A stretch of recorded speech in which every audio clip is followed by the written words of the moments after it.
go. Is that better? I can hear myself, that's for sure.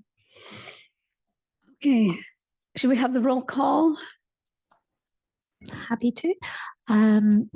Commissioner Martin, Here. Commissioner Williams, Here. Commissioner Bottenberg, Here. Commissioner Mishra, Here. Commissioner Hefner. Okay, and we have Commissioner Anam and Commissioner Rahman absent.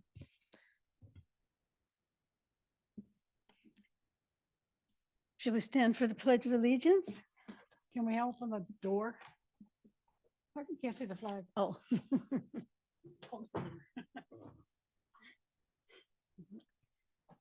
I pledge allegiance to the flag of the United States of America and to the republic for which it stands, one nation, under God, indivisible, with liberty and justice for all.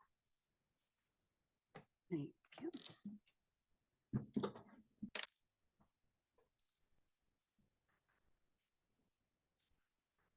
Approval of the agenda. Has everyone had a chance to look through the agenda and approve it? Motion.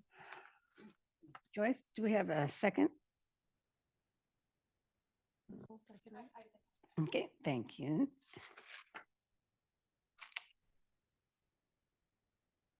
And approval of the minutes. Has everyone had a chance to read the minutes of last month?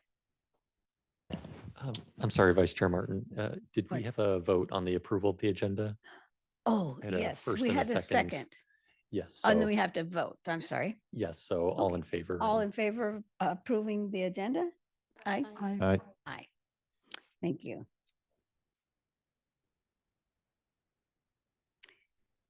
And approval of the minutes? I'll make the motion to approve the minutes of the January 8th meeting. Thank you, Commissioner. I second Butler. that. Thank you. All in favor?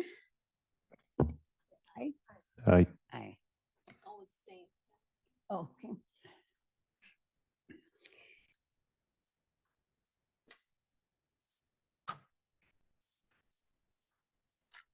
Any public comment that we know of? There was no pre-registered online comments and there's nobody here in the room. So no public comment.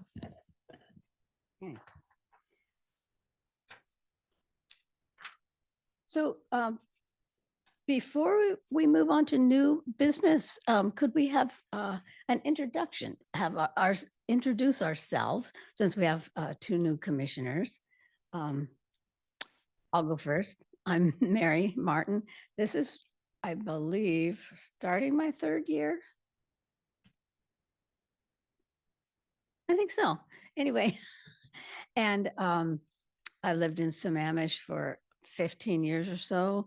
I have retired this last summer after spending 10 or 11 years working with Habitat for Humanity and 5 years at a domestic violence service agency, LifeWire in Bellevue.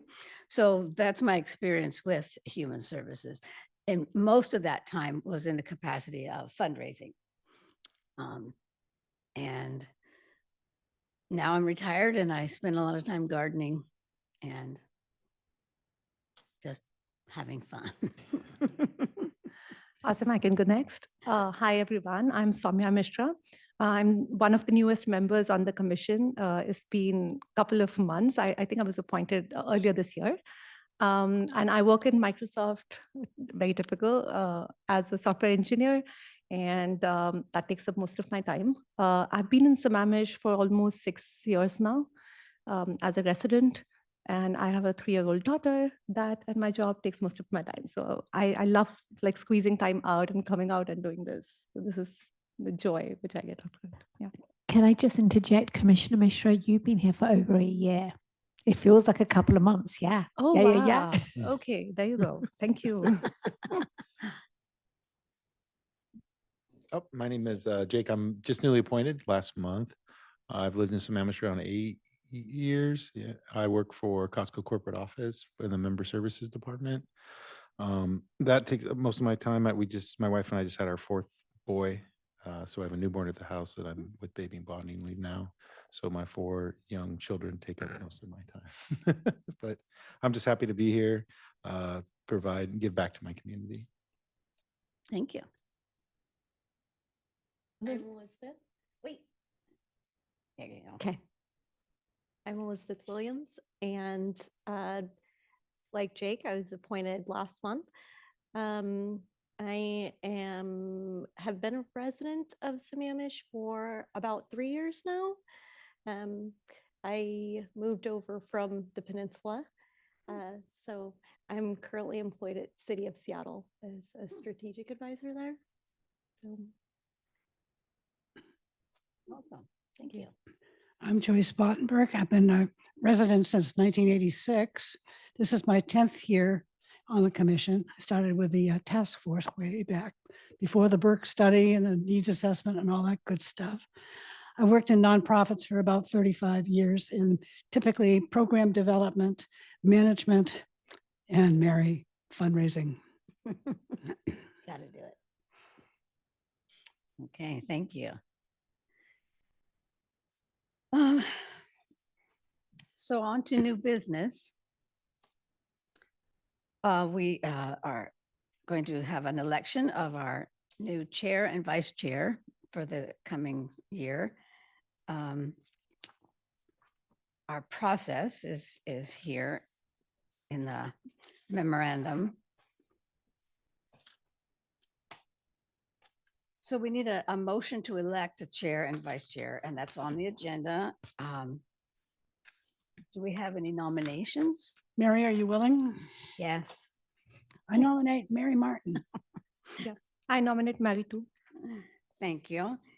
Are there any other nominations for chair? You want to, Joyce? For chair? Yeah. I'll serve as your vice chair. Oh, is that okay? Yeah. Okay. Should we do that separately, though? Oh, yeah. Okay. So for the chair, if there's no other nominations for chair, shall we vote? All those in favor? I Aye. Right. Anyone opposed? Okay. Oh, are we supposed to raise our hands? Okay. Raise, okay, for our vote. All right. Okay, so now for the process for vice chair, I'll nominate Joyce. Yeah, I nominate Joyce too. Okay. All those in favor of Joyce as vice chair? Aye. Aye. Okay, it looks pretty unanimous.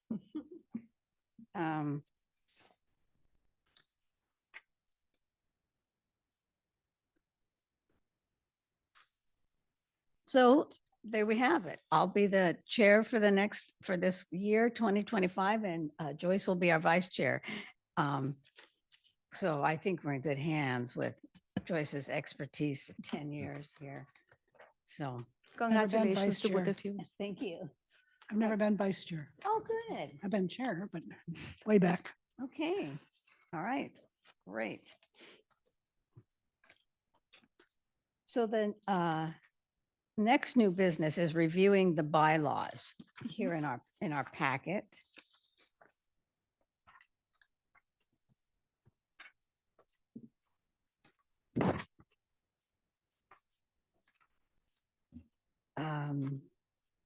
Are there any questions or further explanation?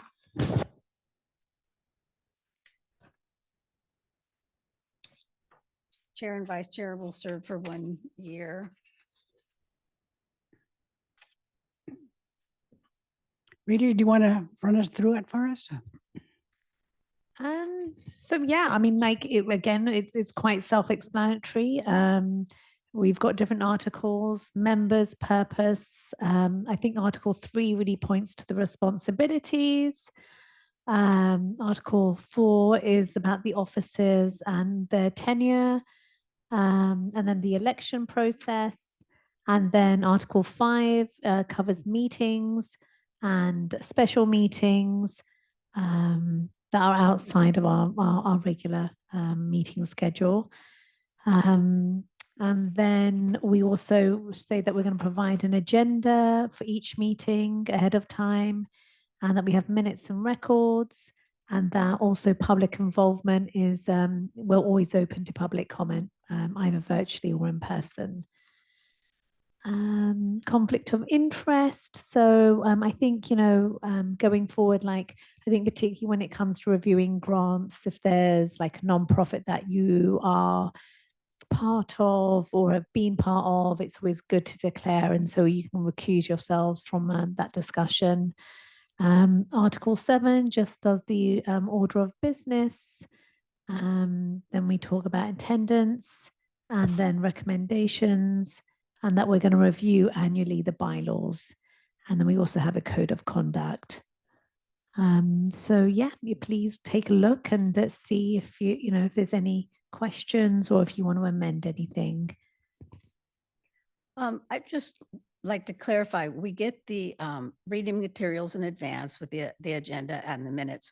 But we don't have to print them out because you provide them so nicely. Yeah. So that's really nice to know. And you do the minutes as well. Yes. Yeah.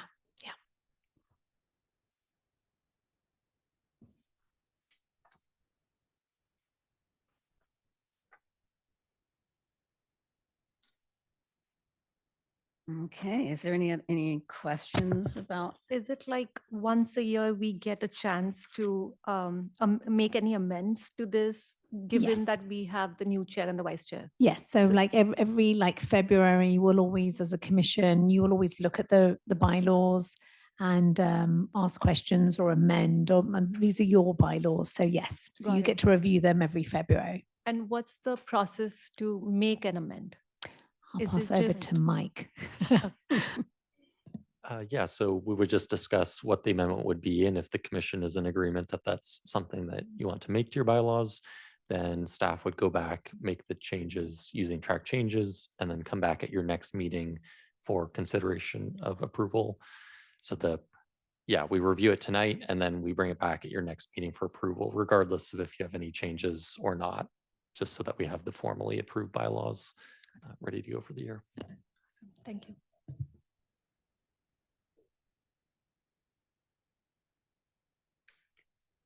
Any other questions or discussion on the bylaws?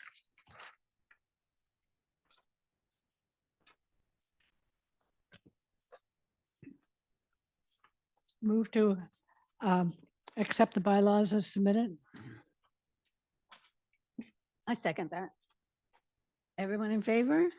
Aye. Accepting the bylaws as is? Yeah. Aye. Okay.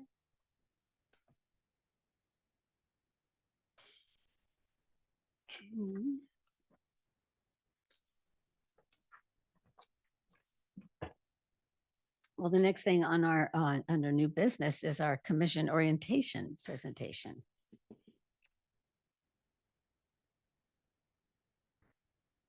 Okay, we have let's see, how many slides? 21 slide with some title slides presentation for you. This is something that we just created this year, and we're planning to provide it to all of our commissions as a way to help orient both new and existing members to kind of the roles and responsibilities of the commission. This is, like I said, a brand new PowerPoint. I haven't had a ton of time to review it myself, so we're kind of going through it together. If there are any questions, please stop me and ask. And of course, if there are any questions after the meeting, we can provide this PowerPoint to you for further review. Please feel free to reach out to Rita and I at any time. You don't have to have all your questions here at the moment.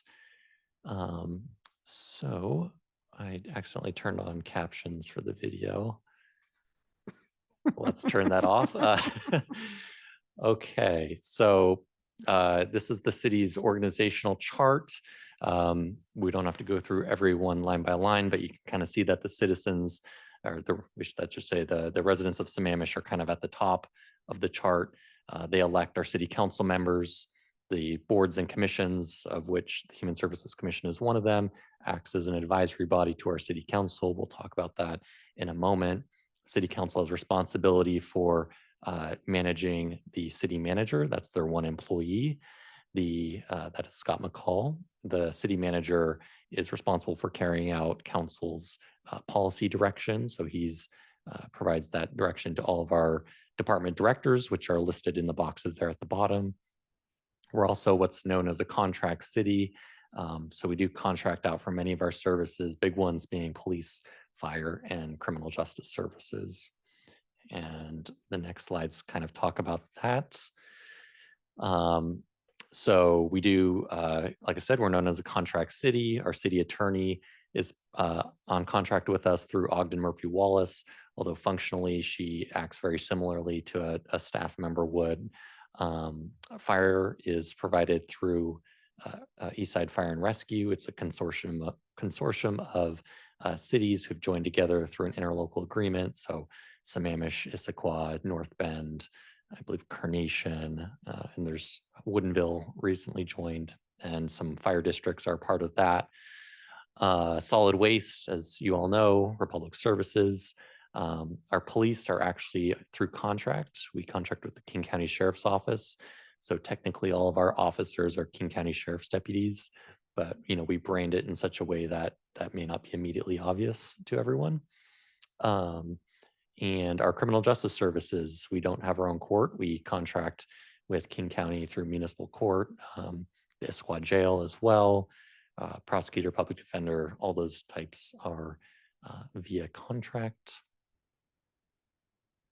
And there are a number of services that residents may think that we provide or have some involvement with, but are actually separate agencies. Library just across the plaza here from us is KCLS. The schools, we have 3 districts, Issaquah and Lake Washington, and a very small chunk on the eastern part of Sammamish is part of the Snoqualmie Valley School District. Water and sewer utilities provided through 2 water and sewer districts. And PSE provides electric and gas, internet and broadband. We have a number of different providers there. So just kind of those 3 slides talking us through how the city is organized and the scope of services that we provide. Commission meetings, second Wednesday of the month. We typically do not meet in August. That's a recess for us. City Council takes a recess as well. Just allows staff a time to kind of regroup and plan, as well as for everyone to be able to take some time off. We meet in person at City Hall. If there is an extenuating circumstance, we can accommodate hybrid options, and we meet from 6:30 to 8:30, although often we will get done a little bit early. And can I just add to that, Mike? So yes, we will always meet on the second Wednesday in City Hall, but sometimes, especially this year, we may go on field trips. Nowhere spectacular. We're not going to Maui, but like we'll go to maybe visit a nonprofit provider, or we may occasionally have a joint Human Service Commission meeting with our peers from the cities of Issaquah, Bellevue, Redmond, and Kirkland. And that might be at one of their city halls. But again, you'll have ample notice of that change of venue. And occasionally there's like a Tuesday meeting, because I think we have a Tuesday on the schedule, don't we? That might be for a special meeting. If it's a joint meeting, yes. Yeah. Are there any other questions so far? You have the parliamentary procedure on the schedule yet? The Jurassic Parliament? Yeah. We don't have anything scheduled yet, but that's a good thought. We should talk with our city clerk about that, just to get all of our new commissioners and existing commissioners back up to speed on that. Mm-hmm. And just for commissioners, so we have a training, it's called Jurassic Park training. And so we have a trainer that comes in and really talks about like the formal meetings that you have and the Roberts rules and how to and how an official meeting is conducted. So we have in the past offered that to that training to commissioners.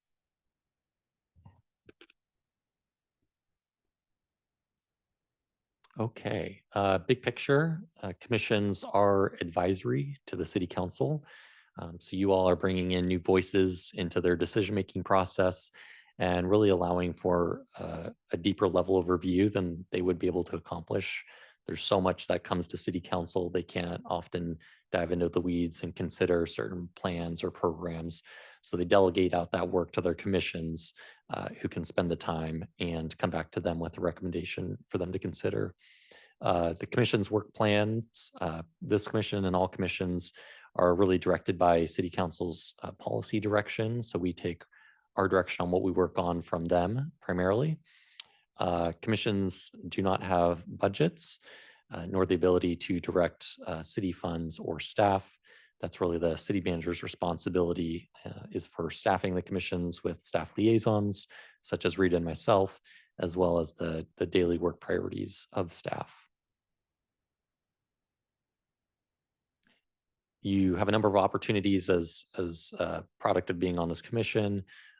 One of the main ones is that you all can educate and engage with the public on human services topics, and that it provides a lot of opportunity, I think, to engage with not only our nonprofits but also residents who may be interested in services. You also have access to information that may not be available to the general public yet. You get a little bit of an early look at things that we're working on, so that's kind of interesting. Obviously, I don't have to read the slide, but great satisfaction in fulfilling civic responsibilities, giving back to the community, things like that. It's really a great opportunity to be on this commission here.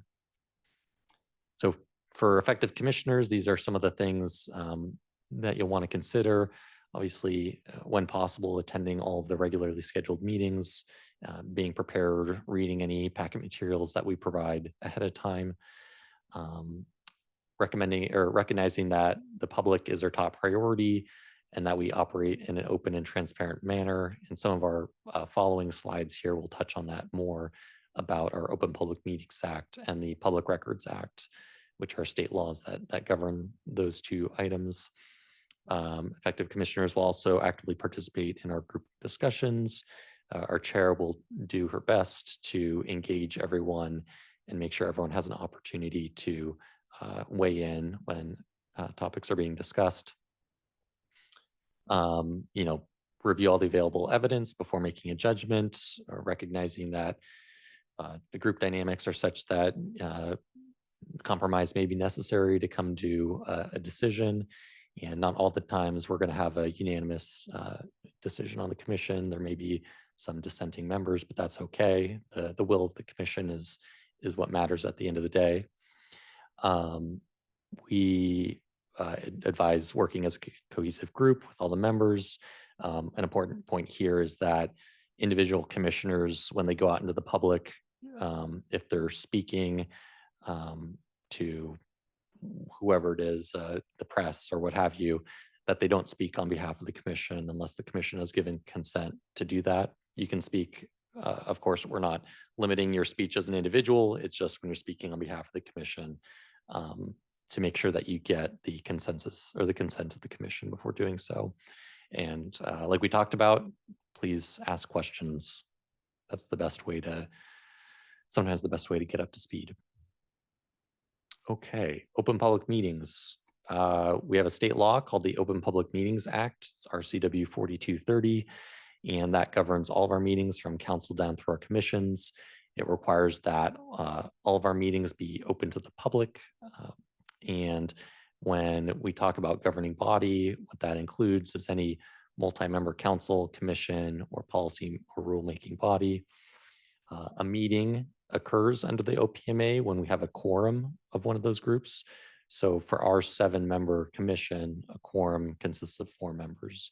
If we don't have 4 members in attendance, we can't technically have a meeting. And meetings don't have to be in person. They don't have to be in this room. Under this law, a meeting could be considered like a group text thread that you are all on. That's considered a meeting under the OPMA and is subject to the requirements of that act. Mike, Please. how does it work by email when not everybody is listening to everybody or seeing everything, and it's the person who is on the email?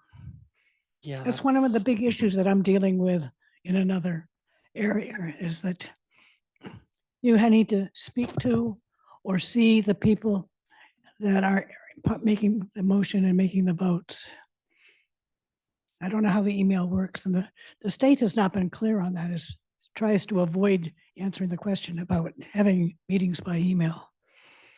Yeah, that's a tricky one. What we advise is that, when we send out emails, Rita and I will say reply back to us individually rather than to reply to the whole group. Because if all the commissioners start weighing in on that email thread, what can happen is what's known as like a serial meeting, where just by way of everyone responding to that same thread, you could argue that the commission had a meeting over email.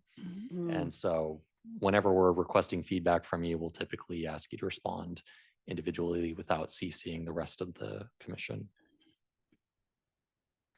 I don't think that fully answers your question, No, Joyce. you And did not. I don't It think can't be answered, I don't think. really. right. I don't think there's a solid answer for that. But just to avoid any appearance of a meeting over email, I think doing what I said is probably the safest option. The National Philanthropy Group can't come to a decision on that either, Mm, primarily because you can't see and hear everybody at the same time. mm. And you don't know if the person hiding behind the email is the person who should be on the email. I mean, my 12-year-old grandson could be answering my emails. Mhm. Oh, well. Also, yeah. Also, just to add on to that, so when Mike says a meeting of 4 or more, so like next year, when we have small groups and we're reviewing grants, we'll always make sure it's in 2s and 3s, and that way we're not violating that. Is it OPMA? OPMA? OPMA? Is that how you say it? Sounds like an I've Indian. never heard somebody Is pronounce it it that way. OPMA? Oh, is it OPMA. OPMA? Oh, look at me trying to Sorry, there you go.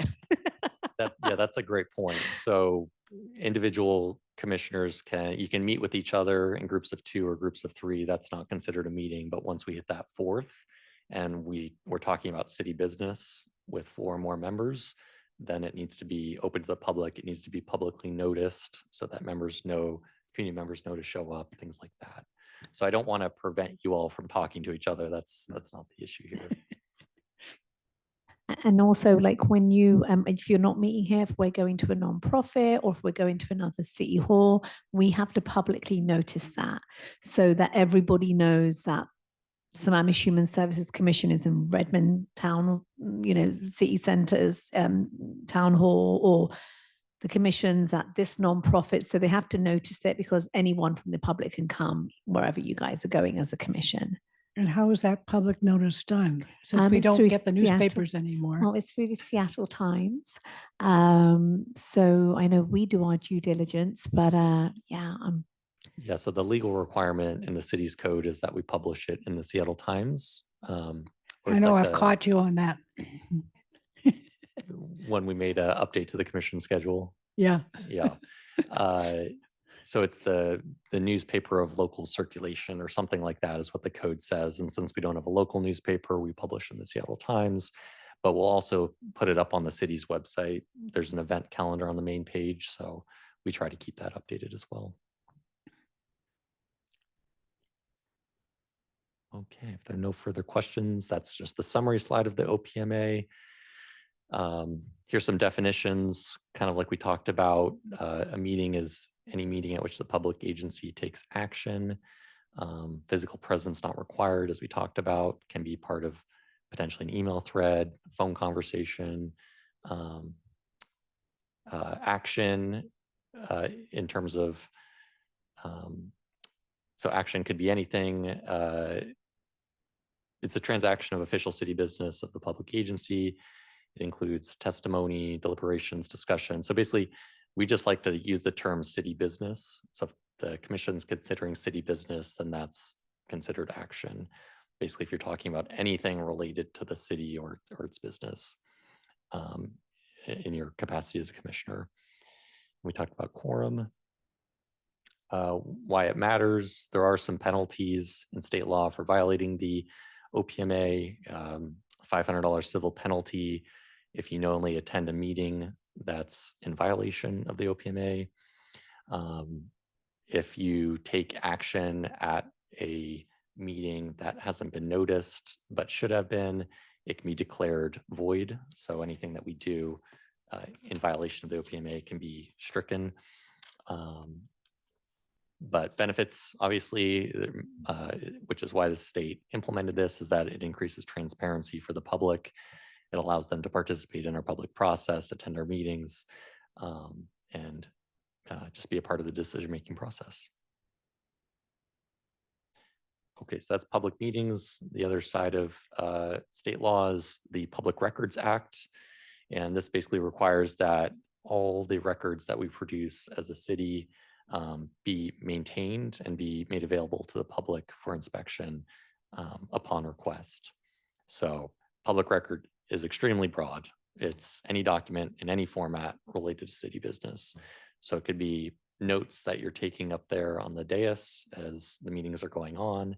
If they're relating to city business, it could be texts, emails, things like that. There are limited exemptions, but most won't apply to you.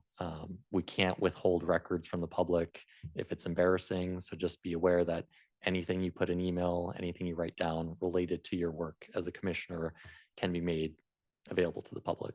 That goes for the council, that goes for all city staff. So just be very cautious and thoughtful about what you're writing.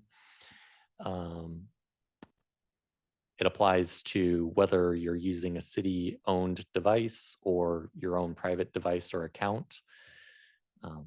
So just, yeah, be aware that it is very wide-reaching.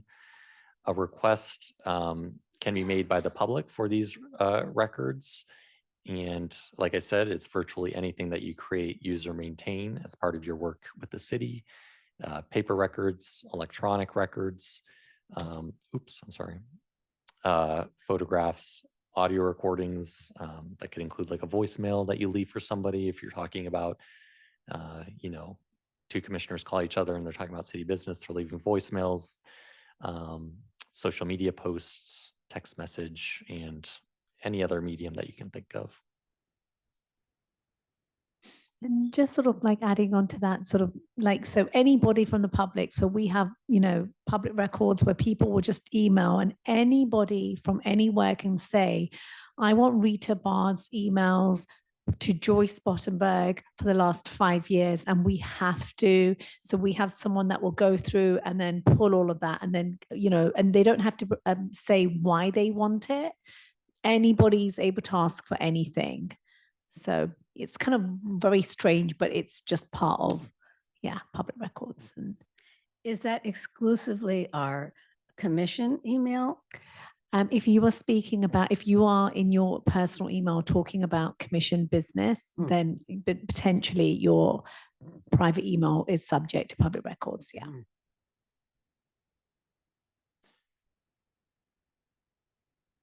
So how this has to do with you and being commissioner, you are responsible for the records that you create, use, and maintain as part of your commission duties. You have to understand the kinds of records that are in your care. And I think most of all, if you have any questions, we have a clerk's office, a public disclosure officer, extremely helpful.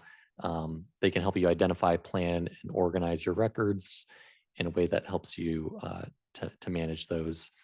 But I think the point here is don't destroy, throw away, or delete anything that you're creating as part of as your role as a commissioner without being sure that you can do so. And our city clerk's office can help you with that.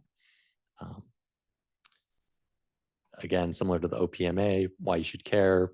There can be fines under state law. If it turns out that we're not complying with the Public Records Act, there could be some bad press, bad media, which nobody wants. But like the OPMA, there's benefits in terms of public trust and transparency in the work that the city is doing and with our customer service. So in terms of how this is done, what we're recommending is that for all of your communications, to the extent possible, have those go through your city email account, because those emails are stored on the city servers and we can access those. And so you don't really have to think about it all that much. If you do use your personal device, your personal cell phone or what have you, it can be disclosable to the public. So typically what happens if a resident comes in and they want some records from us, our city clerk's office will have us testify on this affidavit that we don't have any applicable records on our personal devices. So like we have to say, oh, we didn't use our cell phone or other personal device for these records. In circumstances where it moves forward, maybe it goes to court, you know, your personal devices could be searched. But at the level that we're talking about, that's unlikely. I think just keeping it to your city email is the safest bet.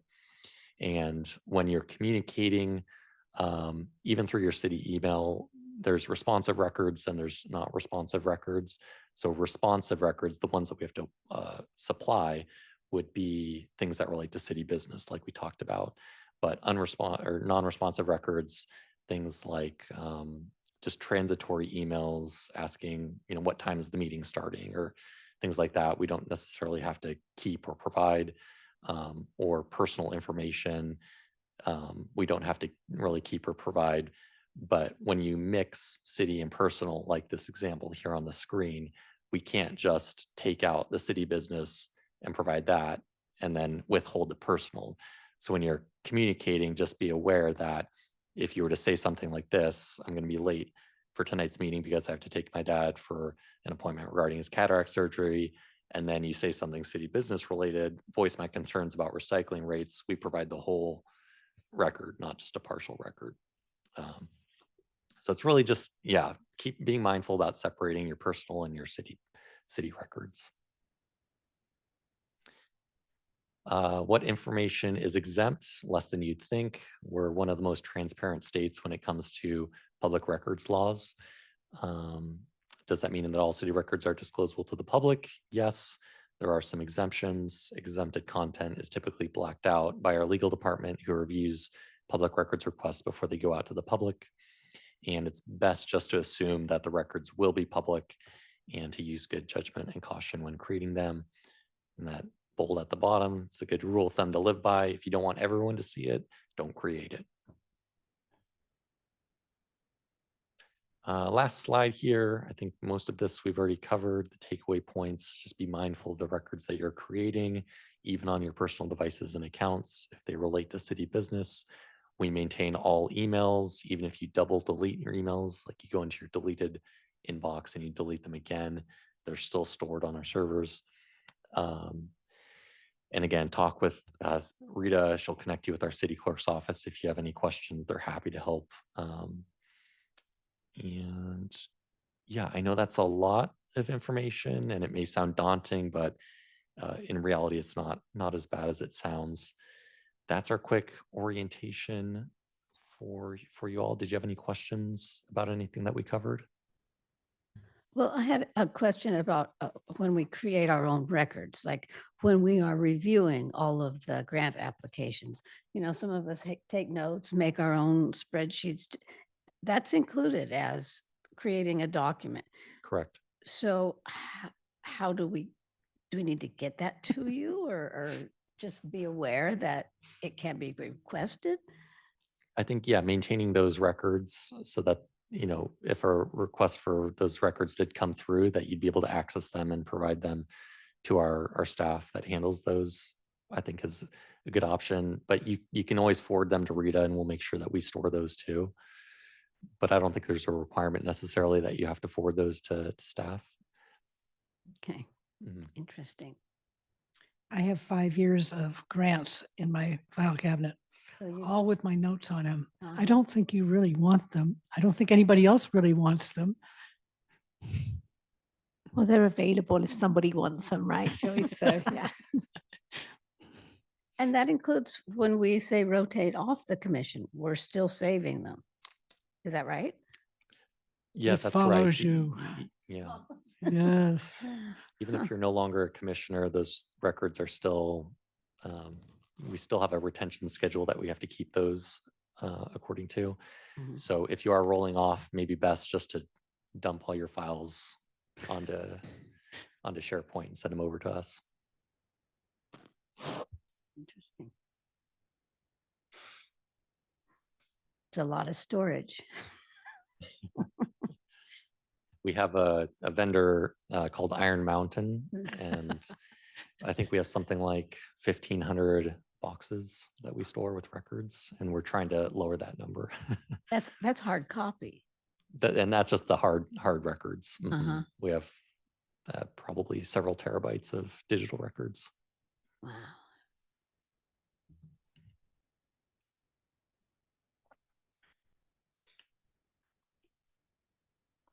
Okay, so that, thank you, was our orientation presentation. Next order of business is staff report. Thank you, Chair. And I have to say, I love the way I try to call it OPMA and it's OPMA. So anyway, I apologize. So staff report. So it really, like, my whole month has been taken up with getting contracts out. So we have 64 contracts. Some of them are part of the pooled funding. So for new commissioners, the commission allocated funding for 64 programs in 25 and 26. And so we're getting out the contracts for these programs. And some of these programs are part of the pooled funding, and that's where Kirkland, Redmond, and Issaquah, we all pay Kirkland to basically manage the contracts. But we still have to look at them and make sure they're all in line. And then we also manage contracts as well as a city. So there's 64 different programs. And so if you can imagine, we have to get out scopes of work. We need certificates of insurance, W-9s. And so I believe, fingers crossed, we're at the tail end of that. So there's been a lot of back and forth, but I think we are finally done with that. So for new commissioners, that sheet I gave you will show you which organizations and which programs we are currently funding. And so that has really taken up most of my time. We're also hearing from immigrant nonprofits about ICE raids happening currently. So I definitely am hearing there's a lot of fear in certain communities. And so our nonprofits tend to be like boots on the ground and really do hear from what's happening on the community. So I know there's a lot of fear in lots of communities around that.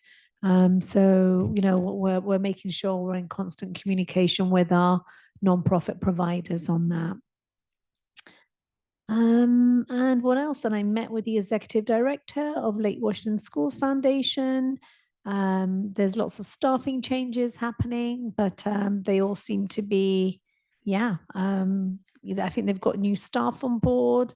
And that is about it. And unfortunately, it's kind of a boring staff report because I've been knee deep in contracts. And but next month I'll be able to report out because we'll have Q1 reporting.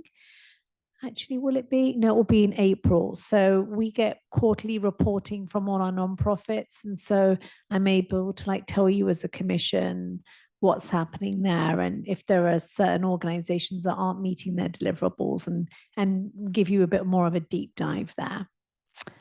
I'm happy to answer any questions. Do you have your Q4 report? Oh, yes. Yes, because I just submitted that for to finance. So yes. And I am again remiss. I should have given some information on that. And again, I've been knee deep, but next month I can definitely give you a breakdown on Q4 reporting. And I think just highlight a few of the organizations that didn't hit their deliverables. There weren't many, but there were some organizations that weren't able to achieve, and we weren't able to fully pay them out. Any other questions?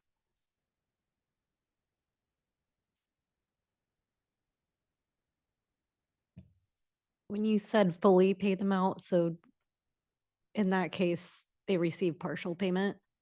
Yeah, so what we do is that we provide a reimbursement model. So we will provide quarterly payments, and we receive the reporting, and then based on the reporting every quarter, we will then give out funding accordingly. Yeah. Does that mean that if the quarter ended December 31st and the reports are due January something, when do they get their fourth quarter reimbursement for what they did for October, November, and December. I mean, that's a They long should time be- of no yeah, money. Yeah, well, they should be getting it around now. There's always that delay. So, like when your quarter ends, you have like 2 weeks before you can actually get your reporting in. And then it sometimes takes up to a month for a city to like process it and then send it to finance. And so, yeah, but I think they're all very aware of that cadence, that they have for reimbursement. It's just frustrating for the little guys to have to wait 3 months to get reimbursed for October, November, December. Right. Yeah. And those are always ongoing, a few a week, or do you do them in the whole batch at once? Yeah, so we have like a portal that they submit all the reporting to, and so I will do it all in one go because like they all have the same date whereby they have to submit their reporting, and so then I'll start churning through them. So it's not dribs and drabs. I tend to like get them all together, and then we'll obviously have some organizations that haven't provided reporting, but yeah, we try and do it all in one go.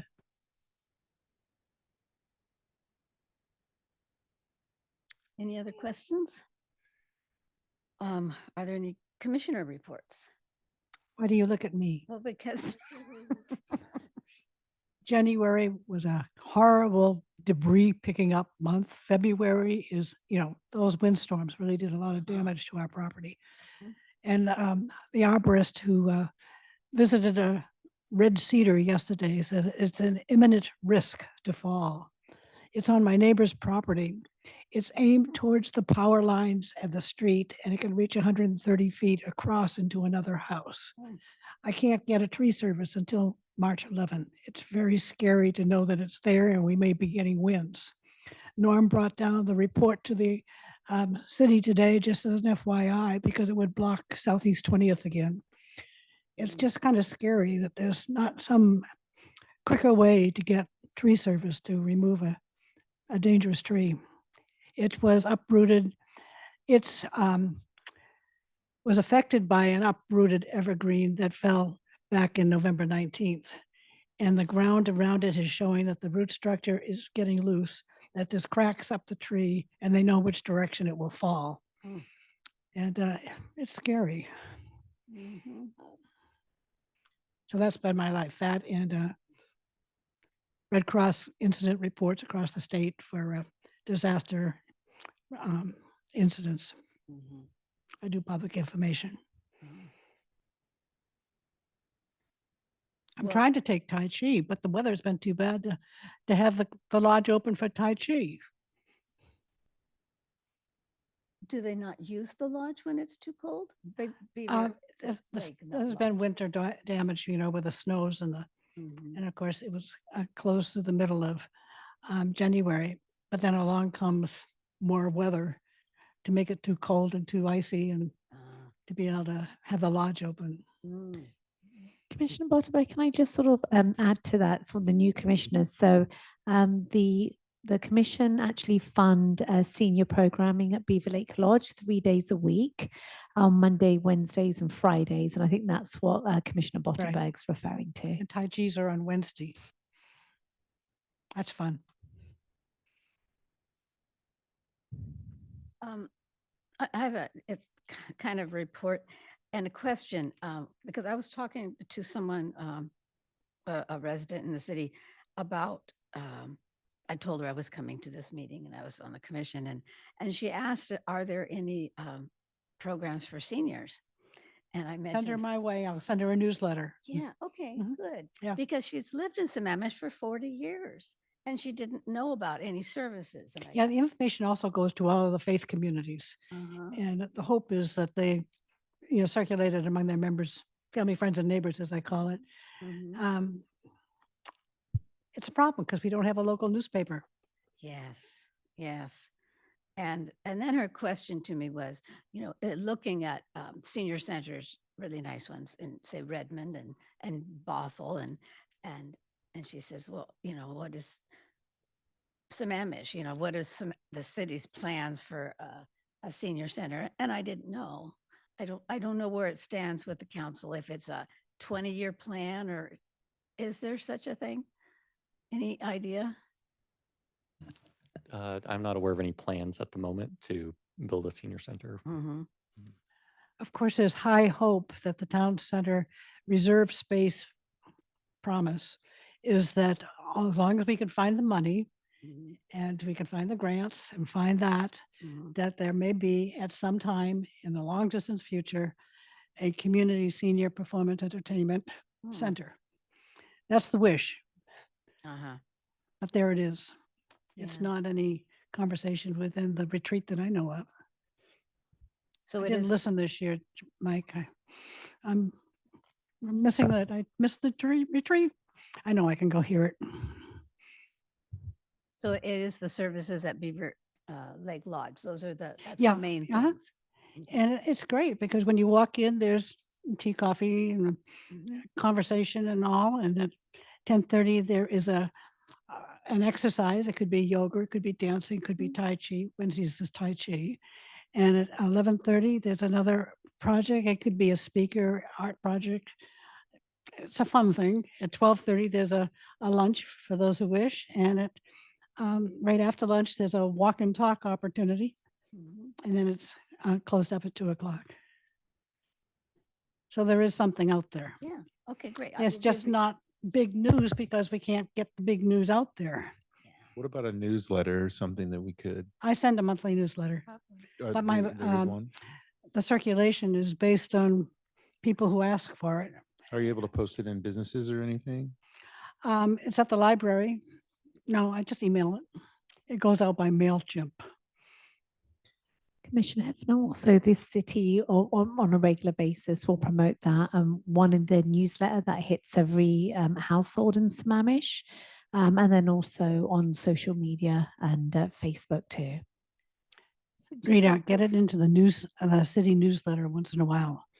Just to Yeah, remind people it that there's has something been. going on at Beaver Yeah, Lake. yeah, no, we do that. I think it's every quarter. We had one, I think the last newsletter. So yeah, we try and bring that up on a regular basis. So because we know that a lot of seniors aren't necessarily online, and so Right. this is going to everyone's home. So no, Yeah.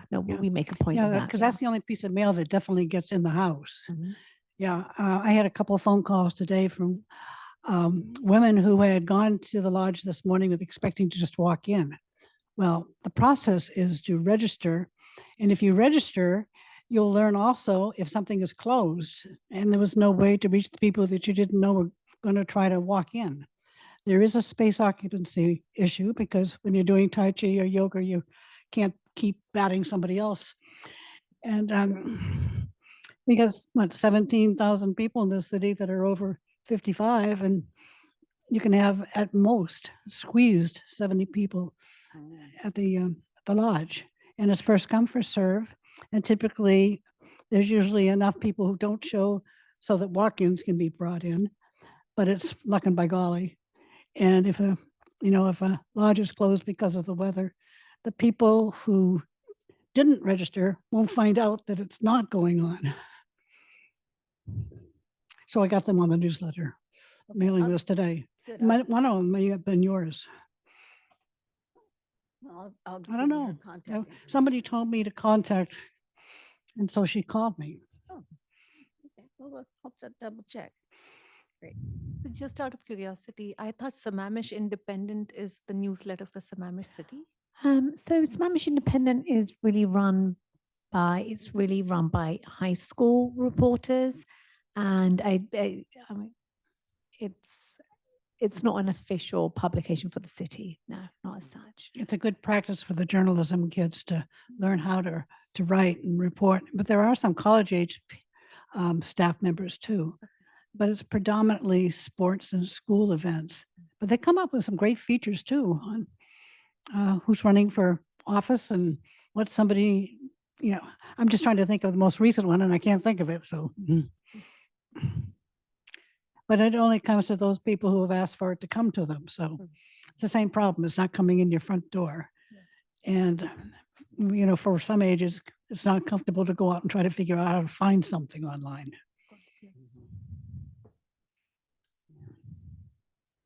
Okay. Is there anything else? transportation there to Beaver Lake? Well, it's on the Flex, it's in the rotation of being able to call and get a ride if you are living within that area of 228th to Northeast 8th to 244th, and makes the turn at the lodge so you can get off there. And you can, if you're able to get the access bus, that's typically for disabled people, people that have a walking issue. No, there's not really transportation. There's a Hyde shuttle that's popular in Snow Valley, which will take you just about anywhere, including to Monroe, to go shopping and all like that for $1. But that's a Snow Valley thing. It's not here in the suburban area. Someday. Mike, what's the big plan for the newfangled Bellevue transportation method that we can get around to here? You know, that little cab thing that they have with, can sit 5 people in the driver, and it just goes around the city and drops people off and picks people up. Are we Yeah, going to get I'm one? blanking on the name. Yeah, me too. They're kind of like modified golf carts. Yeah, Yeah, but no, you're sitting there's- indoors. I mean, it's good. I think I'm not super involved in those conversations. I think the town center developers interested in implementing something similar for when the town center gets more built up, but I don't know more beyond that. And of course, the other idea is if you want to go to downtown Bellevue, how do you get to the light rail to go to downtown Bellevue? So there's some nice projects for people to think about.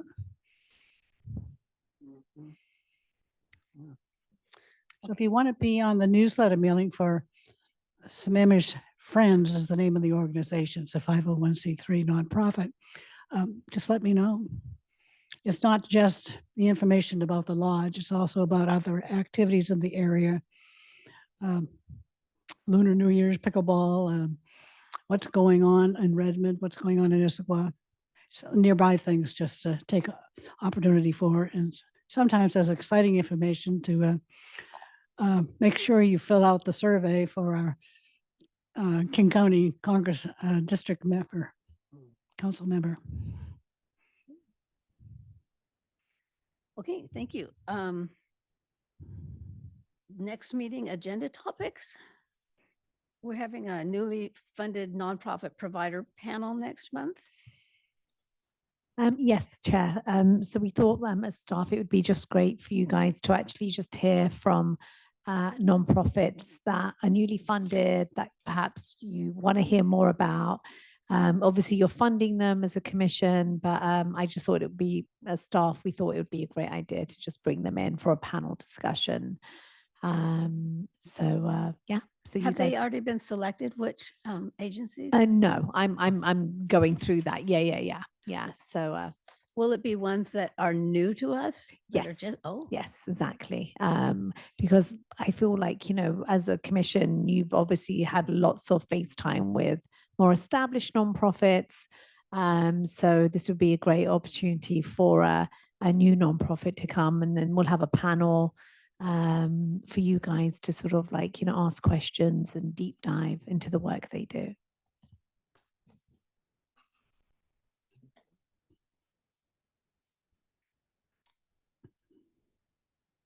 anything else before? Otherwise, we'll adjourn. Okay, I call the meeting